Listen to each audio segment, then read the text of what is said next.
So, Alan, the love of money, you brought that up. I hear that all the time. Love of money this, love of money that. Could you explain what is the love of money? What do people get wrong about the love of money? And does Bitcoin fit into that or outside of that? Give some context. What is, in the Christian sense, the love of money? The love of money is maybe best understood as the worship of money. Because when you love something, you ascribe worth to it. Now you might be saying, "Well, I love my wife. I don't worship my wife." Sure, you don't worship her in the sense that you worship God, but you do find her worthy, right? You do find in her worth and dignity and value and so forth.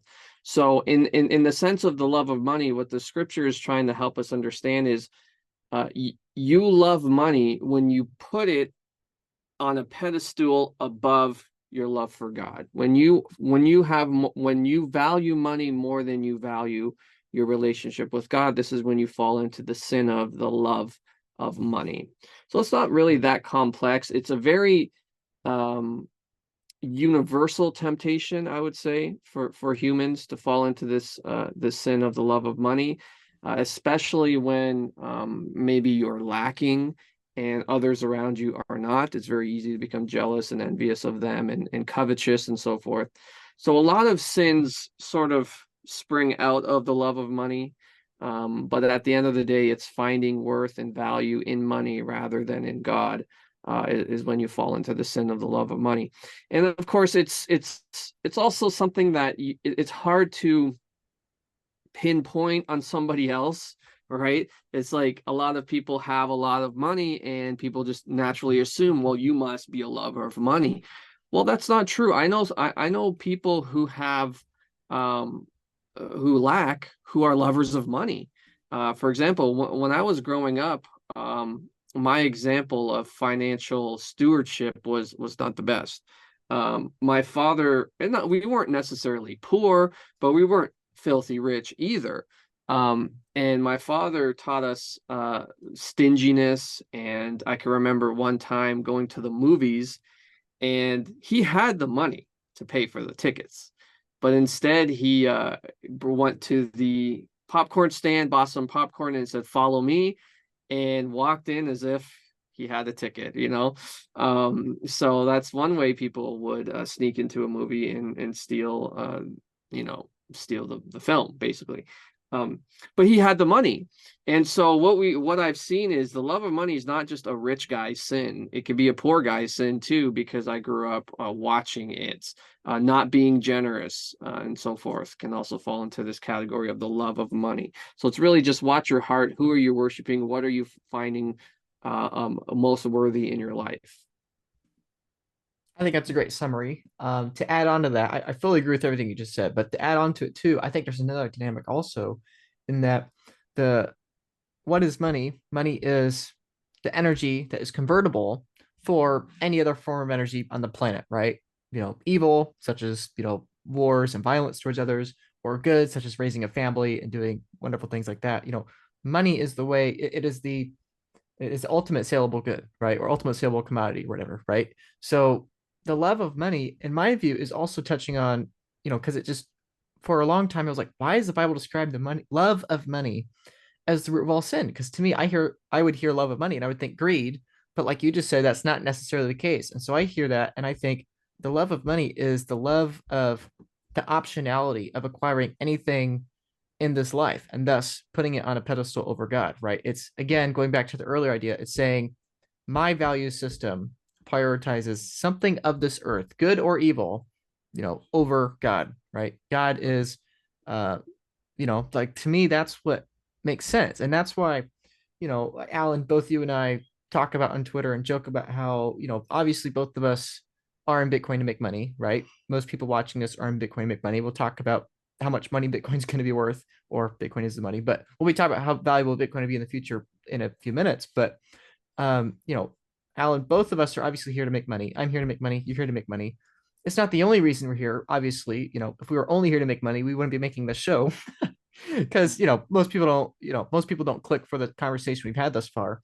But to me, and I'd like to hear your thoughts on this too. But when I hear about love of money, it's like it's not a the greed and wanting to be rich for the sake of being rich and for one's own means, putting himself over God, that's sin.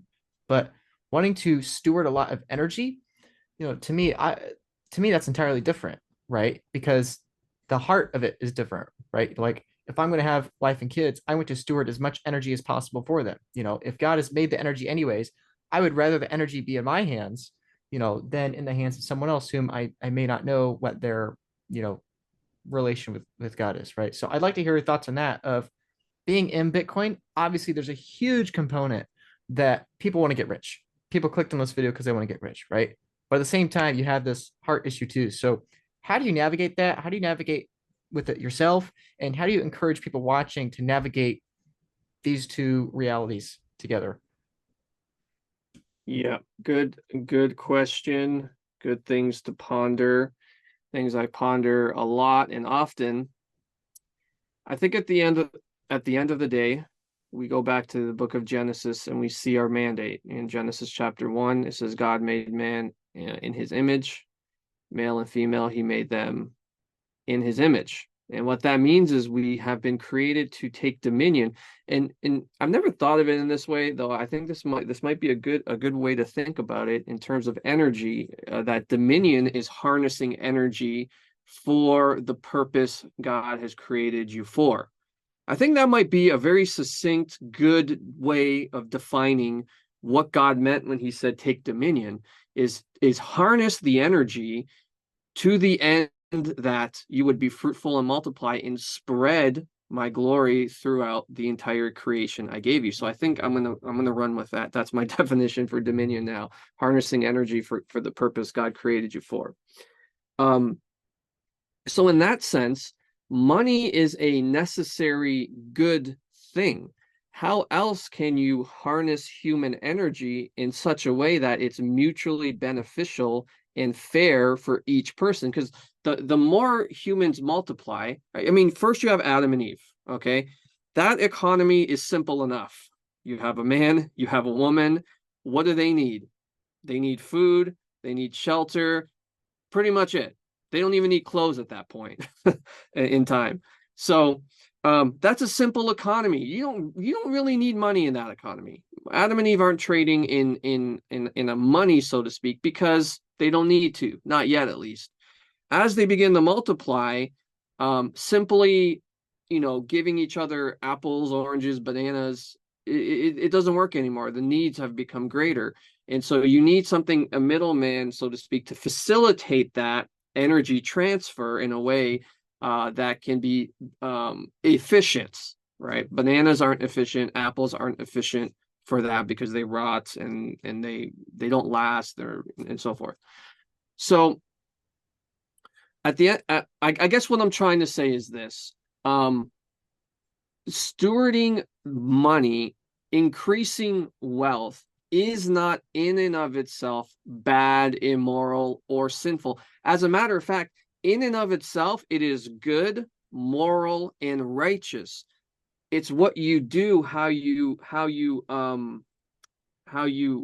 the word I'm looking for? How you, Stuart? not steward, but how you direct that energy that makes it sinful or righteous. Yeah, you can direct wealth, energy into a very sinful direction or in a very righteous direction. So the idea here is we shouldn't be averse to wealth. We should want wealth. We should work to acquire wealth as much as we can, so long as we can direct that energy in a righteous way. Like you said, you want to have a wife, you want to have children, you want to have wealth. Why? So you can direct it to invest in them so that they can grow up, so that they could be healthy, so that they could do the same thing. And then this is the Genesis 1 mandate you're building generation to generation to generation to generation. Proverbs tells us a righteous man leaves an inheritance to his children's children. Now, of course, I understand that text to be speaking primarily of a spiritual inheritance, because, I'm not going to sit here and say if you're poor, you know that you're in sin because you don't have an inheritance for your like that. That's not what I'm saying. But the principle is true nonetheless. You want to be building from generation to generation. A righteous man leaves an inheritance to his children's children. What fiat money has done, flip that on its head once again, and said, I guess you could say, a sinful man leaves debt to his children's children, because this is exactly what's happened with fiat money. Is we have this ballooning debt, national debt, and we're leaving this to our children's children. This is not the righteous way. The righteous way is to accumulate real wealth, real value, and pass that on so that we can build from generation to generation. If this is your thinking, if this is your goal, if this is why you want wealth, if this is your thing of why you want Bitcoin, don't let anyone gaslight you into thinking that that's sinful or you're loving money. No, you are actually loving your neighbor that's not yet born. You are actually loving your children's. You're actually loving your great grandkids you will never meet by doing this. And that's what it's all about. So if that's your thinking, God bless you. But if your thinking is Lambo and just debauchery, then may your Bitcoin go to the hands of the righteous. I love it. I love it. And I agree. I think it's such a critical point. And people often ask me why I talk about this stuff. Like, oh, Luke, why don't you just talk about Bitcoin, stick with that. But the reason I like making these videos, and Alan, I know you do too, is that the hope is everyone watching this, if they're watching this in the early 2020s, whatever, like my hope and assumption, my baseline assumption is that if you buy Bitcoin, if you get off zero and you hold your own keys and you have proper custody where you don't have your Bitcoin lost due to theft or intergenerational planning, right? Like if you buy the Bitcoin and you hold it, you are going to be probably very rich. And I think most people are not prepared to be very rich, right? They might have a couple coins at a couple hundred, or a few tens of thousands of dollars, hundred. They're not ready for Bitcoin to be millions of dollars. And I think this is such a critical point. And I don't think most people think that way. They assume, greed, love of money only happens when you're rich, but that can happen when you're poor too. And I actually think it's a massive psyop that even in the Christian church, we like to equate lots of money with, lack of morality, right? Even going back to the pastor thing, people like, oh, pastors are, that's a virtuous job because there's not a lot of money in it, right? Right. Or this, and I think that's actually a play from the enemy, a play from the devil, because Yeah. I think that's a distraction to the real root of the problem. And the real root of the problem is sin. The real root of the problem is the heart that desires subverting God and having, it's the problem is not murder. The problem is the human desire of anger and wanting to murder, right? The problem is Right. not the money. The problem is the love of money. So anyway, Exactly. I think we made anyway.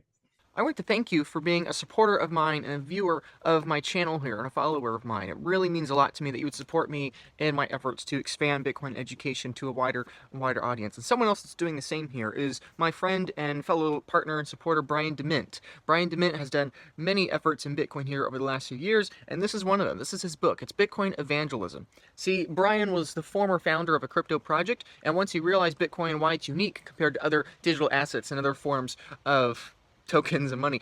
He wrote this book. He wrote this book comparing why Bitcoin is unique in this sense. So no matter if you're new to Bitcoin, if you're trying to preach the message of Bitcoin, or you know someone that is a little more advanced, wherever your experience level, where you are, this is a book that's probably going to be very useful to you. The text is very readable, lots of bolded quotes from many people throughout history about why Bitcoin's unique, comparisons to former technology, and why Bitcoin is in a similar way people are irrationally scared of it in the beginning, and lots of great visuals explaining various aspects about Bitcoin, the regular political currency and financial system, and why Bitcoin is most likely going to go up in purchasing power in the future. So again, whether you're new to Bitcoin, you're just trying to explain to someone why Bitcoin is unique compared to other crypto tokens, crypto projects, and political currencies, this could be a good visual aid for you to share to people with easy to readable text and great concepts in there as well. So if you want to continue to support me and you want to support someone else, Brian DeMint's book, Bitcoin Evangelism, I highly recommend you check it out. Thanks.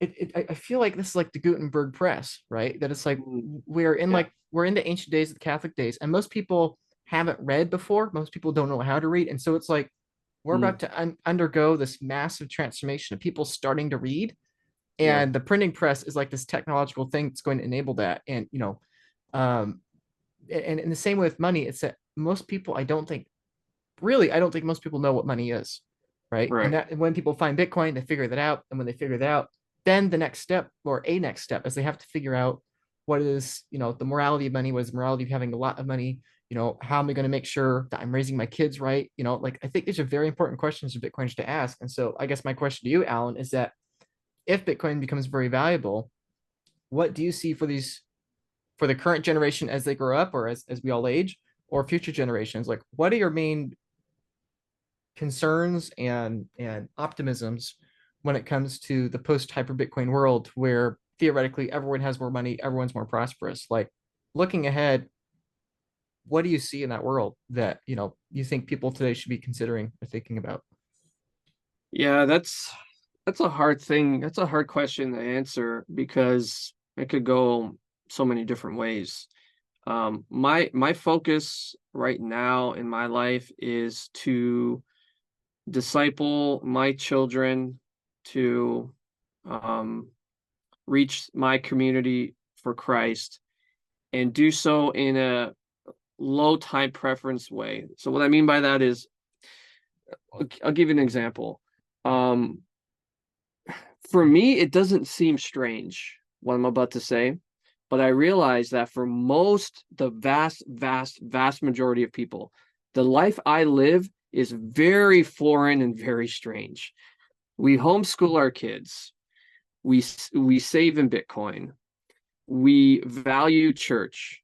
We don't have a kids ministry at our church because we believe parents should be in church and worshiping with their children through the week. So when you're at church on Sunday, this is just something you always do.